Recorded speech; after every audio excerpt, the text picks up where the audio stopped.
कळंब धाराशिव मतदारसंघाचे उमेदवार श्री हरी माळी साहेब, तुळजापूर विधानसभा मतदारसंघाचे उमेदवार धनंजय तरकशे पाटील, बार्शी विधानसभा मतदारसंघाचे किशोरजी गाडेकर,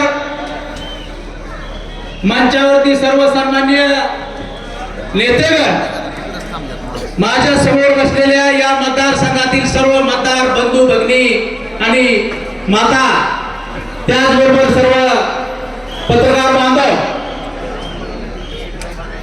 आज महाराष्ट्र राज्यामध्ये विधानसभेच्या निवडणुकीच्या निमित्तानं प्रचंड आरोपाच्या प्रत्यारोपाचा धुळवून आलेला आहे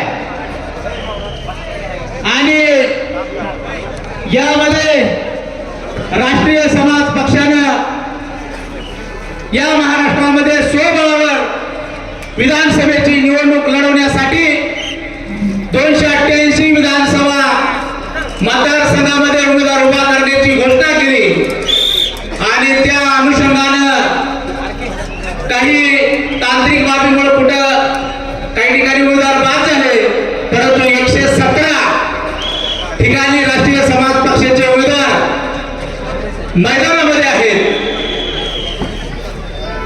जानकर साहेब नेहमी म्हणतात की जिसकी जितनी संख्या वाढी उसकी उतनी भागीदारी. आमचं म्हणणं असं आहे की जी जात या देशामध्ये ज्या प्रमाणात राहते त्या प्रमाणात त्याला भागीदारी मिळाली पाहिजे, ही भूमिका राष्ट्रीय समाज पक्षाची.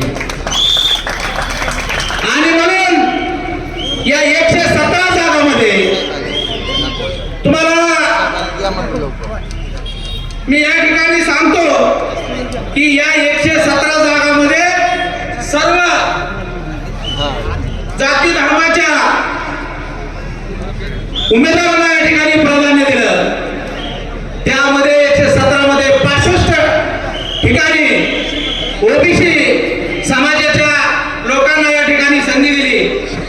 त्यानंतर 10 ठिकाणी बौद्ध समाजाचे उमेदवार आहेत, तसेच मातंग 6 ठिकाणी आहेत, वंजारी 6 ठिकाणी आहेत, आदिवासी 6 ठिकाणी आहेत, ब्राह्मण समाजाचे 4 उमेदवार आहेत, मुस्लिमांचे 3 आहेत, चर्मकार समाजाचे 3 आहेत, कायकाडी समाजाचे 2 आहेत, भोई समाजाचे 2 आहेत, तसेच आहीर 1, कलाव समाजाचे 1 आहे, कुंभी समाजाचे 1 आहे, खाटीक समाजाचे 1 आहे, जाट समाजाला उमेदवारी दिली, जैन समाजाला दिली, तेली असतील रामोशी समाजाला दिली, लिंगायत वाणी असेल, गोंधळी असेल, वडार समाजाला उमेदवारी देण्याचं काम आदरणीय जानकर साहेबांनी केलंय. मला हे का सांगायचंय, महाराष्ट्रामध्ये जे पक्ष आहेत हे पक्ष फुले शाहू आंबेडकरांचं नाव घ्यायचं आणि आपल्याच घरातले 4-4 माणसं खासदार करायची, 4-4 माणसं आमदार करायची, त्यांनाच मंत्री करायचं, त्यांनाच उपमुख्यमंत्री करायचं आणि त्यांनाच मंत्रीपद द्यायची आणि पुन्हा महाराष्ट्रामध्ये त्यांच्याच पावणे लावण्याला जर समजा आपल्या पक्षात जागा नाही सुटली तर दुसऱ्या पक्षामध्ये प्रवेश करायला लावायचा आणि तिकडून उमेदवारी द्यायची. अरे फुले शाहू आंबेडकरांनी कुठल्या पुस्तकामध्ये हे लिहिलंय? म्हणून माझी आपल्याला विनंती आहे की येणाऱ्या काळामध्ये जर हे परिवर्तन घडवायचं असेल तर तुम्हाला राष्ट्रीय समाज पक्ष आणि महादेव जानकरांशिवाय दुसरा पर्याय नाही. हे मी का सांगतोय, आज इथं लाडक्या बहिणीच्या नावावरती महायुती इलेक्शन लढते. 5 वर्ष यांनी काय केलं, नुसत्या गोटे खेळायचं काम केलं, लोकांचा पक्ष फोडायचं काम केलं. राष्ट्रवादीचं एक राष्ट्रवादी खुर्द, एक राष्ट्रवादी बुद्रुक, शिवसेना खुर्द, शिवसेना बुद्रुक, 2-2 शक्ल केली. राजकारणाचा चिखल या महाराष्ट्रामध्ये केला आणि आता काय केलंय, शेवटच्या 4 महिन्यात लाडक्या बहिणीला 1,500 रुपये देऊन त्या 1,500च्या नावावरच हे मत मागतात आणि आमचं सरकार आलं तर कोण म्हणते 2100 करतो, कोण म्हणते 3,000 करतो, कोण म्हणते आम्हाला नाही मत दिली तर आम्ही हे पैसे बंद करू. अरे तुम्ही काय बापाचं घरचे पैसे देता का? तुम्ही सांगता या मतदारसंघामध्ये एवढा 1000 कोटी निधी आणला. अरे टक्केवारी खाली की 10-15% तुमची घरं भरण्यासाठी तुम्ही हे निधी आणताय, लोकांच्या विकासासाठी तुम्ही काम करत नाही. 70 वर्ष झाली, 75 वर्ष झाली देशाला स्वातंत्र्य मिळून, पण आम्हाला जर आमच्या शेतीला पाणी मिळत नसेल, आमच्या दुधाला जर भाव मिळत नसेल, आमच्या तुम्ही आमच्यासाठी नाही तर तुमच्या वारसासाठी, तुमच्या घरातील 4-4 माणसं निवडणुकीला उभी करण्यासाठी खऱ्या अर्थाने तुम्ही या मतदारसंघामध्ये तुम्हाला सत्ता पाहिजे. सत्तेतनं पैसा आणि पैशातनं पुन्हा सत्ता, अशा पद्धतीचं हे षडयंत्र हे सत्ताधारी माणसं राबवतात. म्हणून मला आपल्याला सांगायचंय, या मतदारसंघामध्ये ज्यांनी 15 वर्ष राज्यकारभार केला, तुम्ही 15 वर्ष त्यांना संधी दिली होती. त्यांनी काय केलं? सहकारी साखर कारखाने बंद पाडलं, दूध संघ बंद पाडलं. निष्क्रिय असणाऱ्या माणसामुळे तुम्हाला काय करावं लागलं? तिकडलं आमच्या इकडलं पार्सल पैशाच्या जोरावरती इथं निवडून द्यावं लागलं. आणि त्यांनी 5 वर्ष काय दिवा लावलाय हे तुम्ही बघितलं आहे. म्हणून माझी आपल्याला विनंती आहे, तुमच्या मताचा भूमिपुत्र मगाशी आमच्या आजीदादांनी सांगितलं, डॉक्टर राहुल गुले हा खरा डॉक्टर आहे, हा खरा माणसाचा डॉक्टर आहे आणि हा खरा माणसाची सेवा करणारा डॉक्टर आहे. अशा माणसाला निश्चितपणे तुम्ही संधी दिली पाहिजे. आज आम्हाला सांगता 3,000 रुपये दिलं, आमचा गॅस 400 रुपयावर होता, तो 1200 रुपयावर नेला. आमचे 1840चं पोतं 500 रुपयाला होतं, ते 1,500वर नेलं. म्हणजे एका बाजूने 28%, 18% जीएसटी घ्यायची. मगाशी सांगितलं लाख रुपयाचं जर आम्हाला खतं घेतली तर त्याच्यावर 18,000 रुपये आमच्याकडे जीएसटी घेतली जाते. आणि मग पुन्हा आम्हाला सांगायचं शेतकरी सन्मान योजना, लाडकी बहीण योजना. आजी दादा तर नुसत्या लाडक्या बहिणीवर इलेक्शन लढते. अरे लाडक्या बहिणीचा एवढाच पुळका होता तर तुझी बायको ज्यावेळी लोकसभेला पडली त्यावेळी ह्यातली एखादी नाही का लाडकी बहीण दिसली खासदार करायला? तुझ्याच घरातला खासदार 7-7 वेळा होतोय, तुझ्याच घरात सारखा पळाला होतोय. त्यावेळी आमची लाडकी बहीण नाही का आठवत? त्यावेळी आमचा लाडका भाऊ नाही का आठवत? मुख्यमंत्री सांगतात लाडका भाऊ लाडकी बहीण. मुख्यमंत्री साहेब तुम्ही मुख्यमंत्री झाला, त्या ठिकाणी एखाद्या कार्यकर्त्याला तिथं कल्याणमधनं खासदार करायला पाहिजे होतं, तिथं तुमचं पोरगं खासदार. आमचे उद्धव ठाकरे मुख्यमंत्री झाले, त्यांचा पोरगा कॅबिनेट मंत्री. हे किती दिवस चालणार नाही?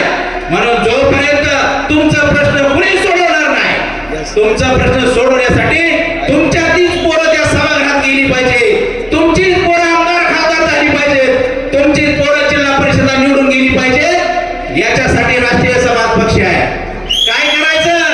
आमच्या आजीने त्यांना दिलं, आमच्या बापाने त्यांनाच निवडून दिलं. आज काय होतंय? त्यांची पोरं लगेच युवान येतात, आमची पोरं लगेच झेंडा वागवायला. म्हणजे आमची पोरं नुसती झेंडा वागवायला, आमची पोरं नुसती सतराच्या वागवायला आणि आमदार खासदार हेडी व्हायचं. आणि म्हणून आमदार खासदार करण्याची फॅक्टरी आदरणीय महादेव जानकर साहेबांनी काढली. आणि म्हणून इथं 3-4 मतदारसंघाचे वाघ या ठिकाणी बसतील. त्यांच्यापाशी नसतील पैसे, त्यांच्यापाशी नसेल सत्ता, तुमच्याकडं मताच्या जोरावरती तुम्ही या माणसाला निवडून द्या.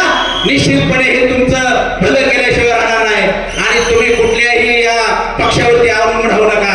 माझी तमाम या मतदारसंघाच्या युवकांना सुद्धा माझी विनंती आहे. जानकर साहेब म्हणतात इथून पुढं तुमची पोरं सरपंच बनण्यासाठी नाही तर खासदार बनण्यासाठी आणि आमदार बनण्यासाठी तुम्ही निवडणुका लढल्या पाहिजे.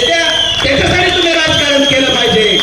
आमचं पोरगं इथून पुढे आम्हाला क्लार्क बनवायचं नाही, शिक्षक बनवायचं नाही, पोलीस बनवायचं नाही, तर आमचं पोरगं SP झालं पाहिजे, आमचं पोरगं कलेक्टर झालं पाहिजे. ही भूमिका राष्ट्रीय समाज पक्षाची आहे. मगाशी सांगितलं कोणीतरी कार्यकर्त्याने का की इथं MPSC आणि UPSCचं ट्रेनिंग सेंटर झालं पाहिजे.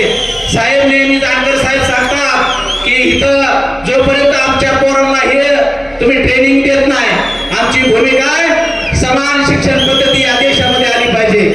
आमच्या गरीबाचं पोरगं जिल्हा परिषदेच्या शाळेत शिकतंय आणि पैशावारीचं पोरगं इंग्लिश शाळेत शिकतंय आणि UPSC आणि MPSC पेपर पुन्हा दोघांना सारखंच आहे. म्हणून आमची भूमिका आहे तुम्ही इंटरनॅशनल असू द्या, CBSEचा असू द्या, नाही तर एकच कुठलं तरी बोर्ड असलं पाहिजे. सर्वांना समान शिक्षण, समान अभ्यासक्रम असला पाहिजे. ही भूमिका राष्ट्रीय समाज पक्षाची आहे. आणि जोपर्यंत नाव नुसतं घ्यायचं, क्षमतेचं नाव बाबासाहेबांचं घ्यायचं. आणि आज जर तुम्ही बघितलं तर आरक्षणाच्या मुद्द्यावरती दोन्ही समाज एकमेकासमोर उभे केले. महायुतीलाही आरक्षणाचं काही देणं गेलं नाही. महाविकास आघाडी तर इतक्या दिवस कधीच त्यांनी बघितलं नाही, आता त्यांना पुळका आलाय. जानकर साहेबांची भूमिका आहे सर्वांना आरक्षण मिळालं पाहिजे, परंतु ते सर्व जातीच्या प्रमाणात मिळालं पाहिजे, सगळ्यांना मिळालं पाहिजे. पण आपल्या इच्छेला कुणाच्या ताटातलं म्हणजे आमच्या ताटातलं कुणाला दुसऱ्या ताटात